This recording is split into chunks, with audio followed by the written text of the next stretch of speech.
Highlight பார்க்கலாமா? அடி தூளா இருக்குங்க. நம்ம விஜய புடிச்சுன்னு போயிடுறாங்கங்க. இத காவேரி நியூஸ்ல பார்த்த உடனே காவேரியோட மனசு தாங்குமா?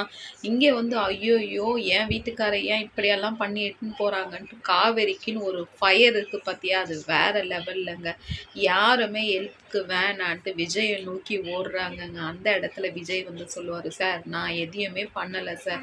பண்ணது எல்லாமே இவங்க தான் சார். இப்பதான் சார் என் மேல பழிய தூக்கி போடுறாங்கன்னும்போது, அந்த இடத்துலயா விஜயால எதையுமே சொல்ல முடியல. சொன்னாலும் யாரும் நம்புற இடத்துல அங்க இல்லங்க.